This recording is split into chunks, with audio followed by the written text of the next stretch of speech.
ओम शांति। 1 मई 2024 की साकार मुरली है।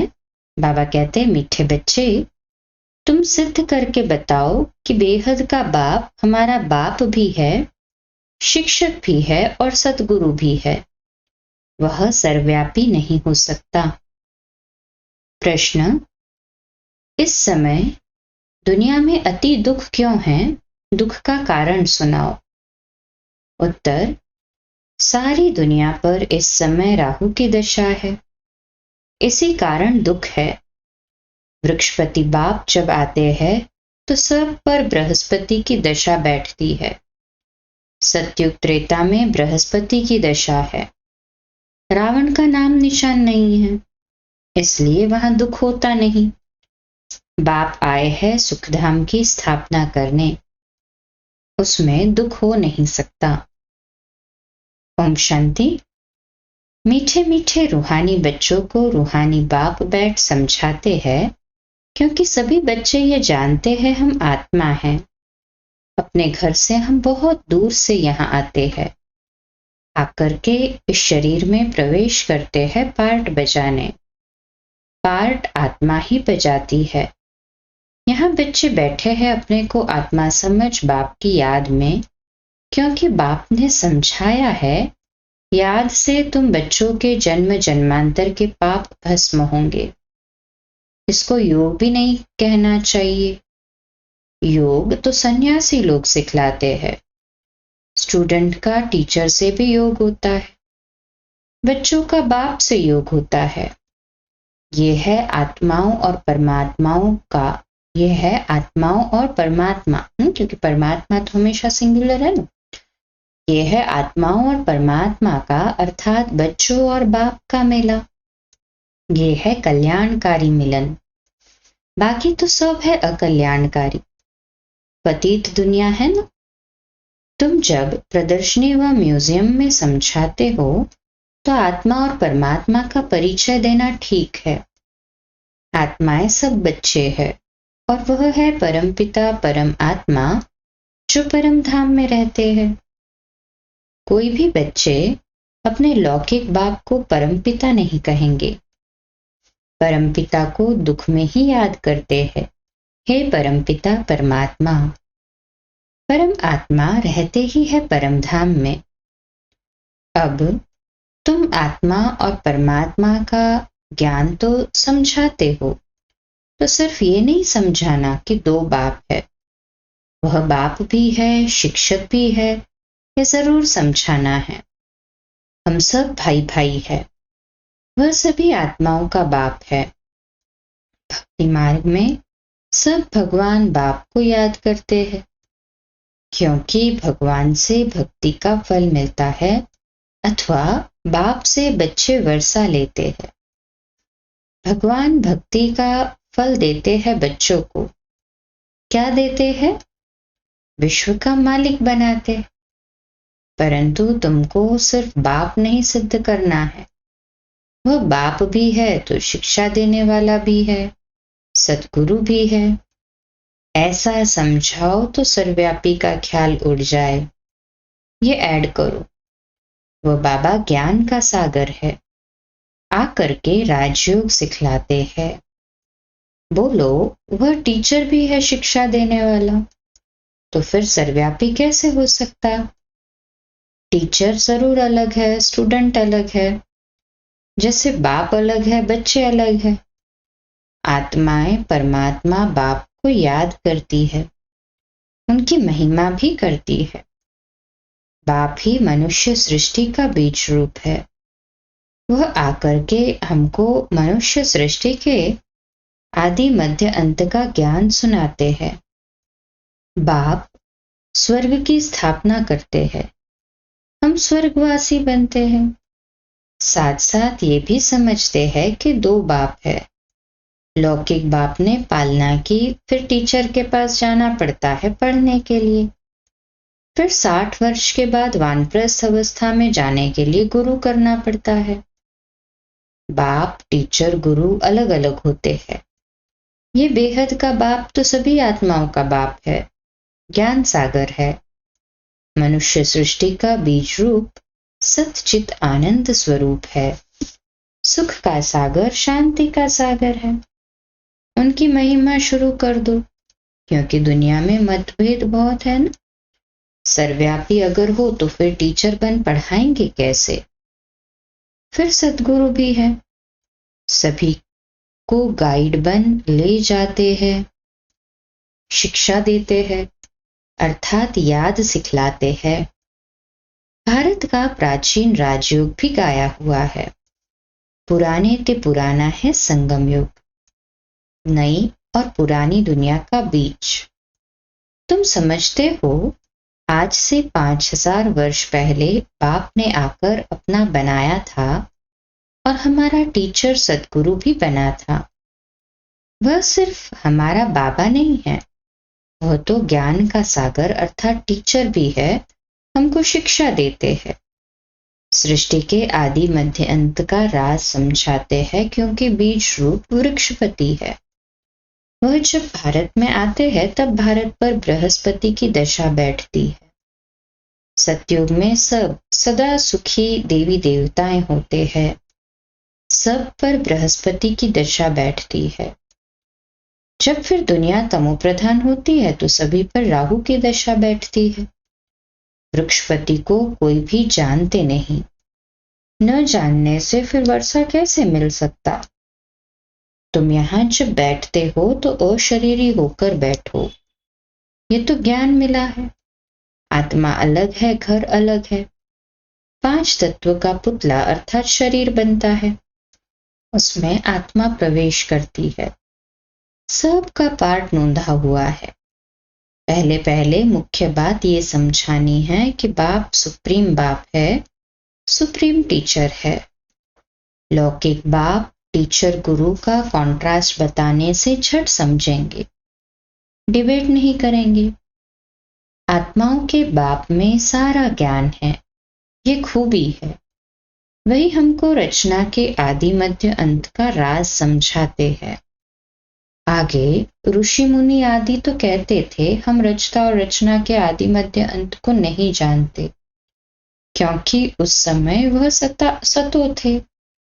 हर चीज सतो प्रधान, सतो रजो तमो में आती ही है, नई से पुरानी जरूर होती है। तुमको इस सृष्टि चक्र की आयु का भी मालूम है। मनुष्य ये भूल गए हैं कि इनकी आयु कितनी है। बाकी ये शास्त्र आदि सब भक्ति मार्ग के लिए बनाते हैं, बहुत गपोड़े लिख दिए हैं। सबका बाप तो एक ही है, सदगति दाता एक है, गुरु अनेक है। सदगति करने वाला सदगुरु एक ही होता है। सदगति कैसे होती है वह भी तुम्हारी बुद्धि में है। आदि सनातन देवी देवता धर्म को ही सदगति कहा जाता है। वहां थोड़े मनुष्य ही होते हैं, अभी तो कितने ढेर मनुष्य है। वहां तो सिर्फ देवताओं का राज्य होगा, फिर डिनाइस्टी वृद्धि को पाती है। Lakshmi Narayan the first, second, third चलता है। जब फर्स्ट होगा तो कितने थोड़े मनुष्य होंगे। ये ख्यालात भी सिर्फ तुम्हारे चलते हैं। ये तुम बच्चे समझते हो, भगवान तुम सभी आत्माओं का बाप एक ही है। वह है बेहद का बाप। हद के बाप से हद का वर्षा मिलता है, बेहद के बाप से बेहद का वर्षा मिलता है। 21 पीढ़ी स्वर्ग की बादशाही। 21 पीढ़ी अर्थात जब बुढ़ापा होता है तब शरीर छोड़ते हैं। वहां अपने को आत्मा जानते हैं। यहाँ देह अभिमानी होने कारण जानते नहीं हैं कि आत्मा ही एक शरीर छोड़ दूसरा लेती है। अब देह अभिमानियों को आत्मा अभिमानी कौन बनावे। इस समय एक भी आत्मा अभिमानी नहीं है। बाप ही आकर आत्मा अभिमानी बनाते हैं। वहां यह जानते हैं आत्मा एक बड़ा शरीर छोड़ छोटा बच्चा जाकर बनेगी। सर्प का भी मिसाल है। ये सर्प ब्रह्मरी आदि के मिसाल सब यहाँ के हैं और इस समय के हैं, जो फिर भक्ति मार्ग में भी काम में आते हैं। वास्तव में ब्राह्मणिया तो तुम हो जो विष्ठा के कीड़ों को भू भू कर मनुष्य से देवता बना देती हो। बाप में नॉलेज है ना, वही ज्ञान का सागर, शांति का सागर है। सभी शांति मांगते रहते हैं। शांति देवा किसको पुकारते हैं? जो शांति का दाता अथवा सागर है, उनकी महिमा भी गाते हैं, परंतु अर्थ रहित कह देते हैं, समझते कुछ भी नहीं। बाप कहते हैं ये वेद शास्त्र आदि सब भक्ति मार्ग के हैं। 63 जन्म भक्ति करनी ही है। कितने ढेर शास्त्र है। मैं कोई शास्त्र पढ़ने से नहीं मिलता हूं। मुझे पुकारते भी है आकर पावन बनाओ। ये है तमोप्रधान किचड़े की दुनिया जो कोई काम की नहीं। कितना दुख है। दुख कहां से आया? बाप ने तो तुमको बहुत सुख दिया था, फिर तुम सीढ़ी कैसे उतरे? गाया भी जाता है ज्ञान और भक्ति। ज्ञान बाप सुनाते हैं, भक्ति रावण सिखलाते हैं। देखने में न बाप आता न रावण आता। दोनों को इन आंखों से नहीं देखा जाता, आत्मा को समझा जाता है। हम आत्मा हैं तो आत्मा का बाप भी जरूर है। बाप फिर टीचर भी बनते हैं, और ऐसा कोई होता ही नहीं। अभी तुम 21 जन्म के लिए सदगति को पा लेते हो, फिर गुरु की दरकार ही नहीं रहती। बाप सबका बाप भी है तो शिक्षक भी है, पढ़ाने वाला। सबका सदगति करने वाला सदगुरु सुप्रीम गुरु भी है। तीनों को तो सर्वव्यापी कह न सके। वह तो सृष्टि के आदि मध्य अंत का राज बताते हैं। मनुष्य याद भी करते हैं, हे पतित पावन आओ, सर्व के सदगति दाता आओ, सबके दुख हरो सुख दो, हे गॉडफादर, हे लिबरेटर। फिर हमारा गाइड भी बनो ले चलने के लिए। इस रावण राज्य से लिबरेट करो। रावण राज्य कोई लंका में नहीं है। ये सारी धरनी जो है उसमें इस समय रावण राज्य है। राम राज्य सिर्फ सतयुग में ही होता है। भक्ति मार्ग में मनुष्य कितना मूंझ गए हैं। अभी तुमको श्रीमत मिल रही है श्रेष्ठ बनने के लिए। सतयुग में भारत श्रेष्ठाचारी था, पूज्य थे। अभी तक भी उन्हों को पूजते रहते हैं। भारत पर बृहस्पति की दशा थी तो सतयुग था। अभी राहु की दशा में देखो भारत का क्या हाल हो गया है। अब अनराइटियस बन पड़े हैं। बाप राइटियस बनाते हैं, रावण अनराइटियस बनाते हैं। कहते भी है राम राज्य चाहिए, तो रावण राज्य में है ना, नर्कवासी है। रावण राज्य को नर्क कहा जाता है। स्वर्ग और नर्क आधा आधा है। ये भी तुम बच्चे ही जानते हो, राम राज्य किसको और रावण राज्य किसको कहा जाता है। तो पहले पहले ये निश्चय बुद्धि बनाना है। वह हमारा बाप है, हम सब आत्माएं ब्रदर्स है। बाप से सबको वर्षा मिलने का हक है, मिला था। बाप ने राजयोग सिखलाकर सुखधाम का मालिक बनाया था। बाकी सब चले गए शांति धाम। ये भी बच्चे जानते हैं वृक्षपति है चैतन्य, सतचित आनंद स्वरूप है। आत्मा सत्य भी है, चैतन्य भी है। बाप भी सत है, चैतन्य है, वृक्षपति है। ये उल्टा झाड़ है ना, इसका बीज ऊपर में है। बाप ही आकर समझाते हैं, जब तुम तमोप्रधान बन जाते हो तब बाप सतोप्रधान बनाने आते हैं। हिस्ट्री ज्योग्राफी रिपीट होती है। अब तुमको कहते हैं हिस्ट्री ज्योग्राफी, अंग्रेजी अक्षर नहीं बोलो, हिंदी में कहेंगे इतिहास भूगोल। अंग्रेजी तो सब लोग पढ़ते ही है, समझते हैं भगवान ने गीता संस्कृत में सुनाई। अब श्री कृष्ण सतयुग का प्रिंस, वहां ये भाषा थी, ऐसा तो लिखा हुआ नहीं है। भाषा है जरूर, जो जो राजा होता है उसकी भाषा अपनी होती है।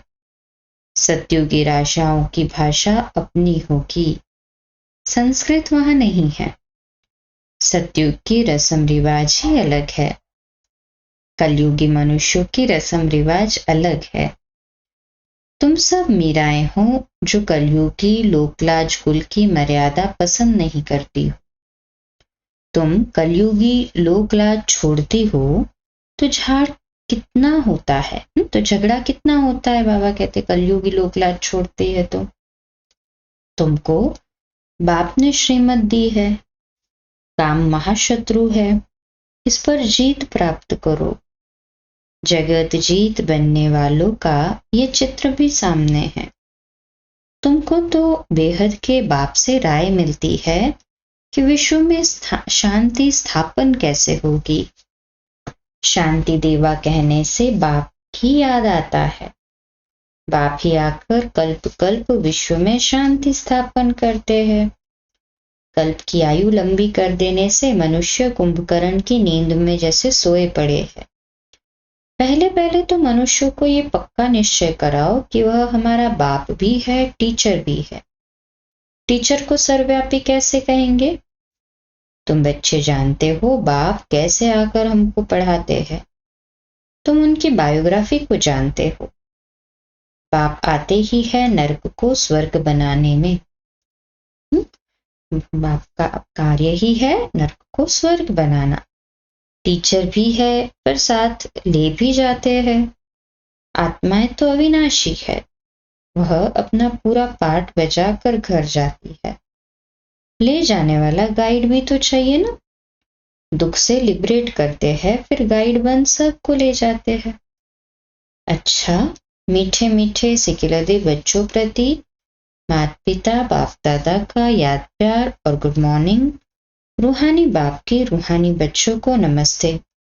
हम रूहानी बच्चों की रूहानी माता पिता बाप दादा को याद प्यार, गुड मॉर्निंग और नमस्ते। वाह बाबा वाह, शुक्रिया बाबा शुक्रिया। धारणा के लिए मुख्य सार। पहली पॉइंट, कलयुगी लोकलाज कुल की मर्यादा छोड़ ईश्वरीय कुल की मर्यादाओं को धारण करना है। अशरीरी बाप जो सुनाते हैं वह अशरीरी होकर सुनने का अभ्यास पक्का करना है। दूसरी पॉइंट, बेहद का बाप बाप भी है, टीचर भी है, सदगुरु भी है। ये कॉन्ट्रास्ट सभी को समझाना है। ये सिद्ध करना है कि बेहद का बाप सर्वव्यापी नहीं है। आज का मीठा वरदान, हद के नाज नखरों से निकल रूहानी नाज में रहने वाले प्रीत बुद्धि भव।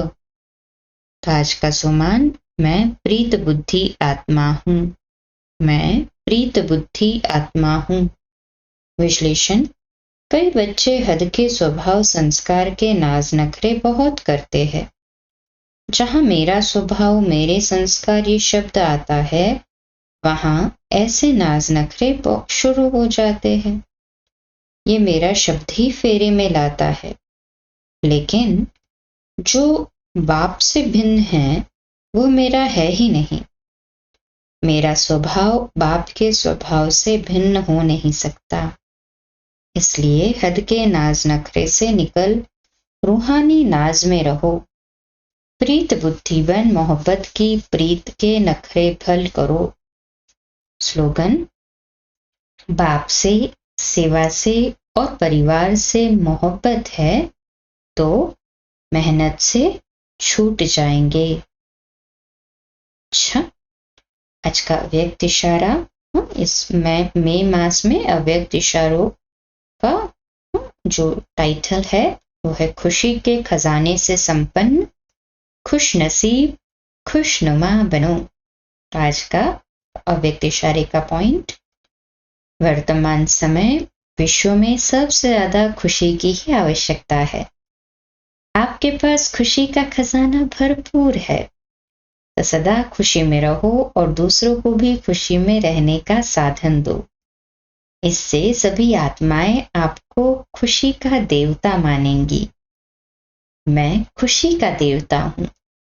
सदा अपना ये टाइटल स्मृति में रखना। अच्छा, कम बोलो, धीरे बोलो, मीठा बोलो, सत्य बोलो, सोच समझकर बोलो। निमित्त भाव, निर्माण भाव, निर्मल वाणी। आज का नया दिन आप सभी को मुबारक हो, मुबारक हो, मुबारक हो। शुभ दिवस। आज रात्रि क्लास 8:45 बजे, कल सुबह अमृत वेला मेडिटेशन 3:30 से 4:30 और प्रातः मुरली क्लास 4:45 बजे। ओम शांति। शुभ दिवस।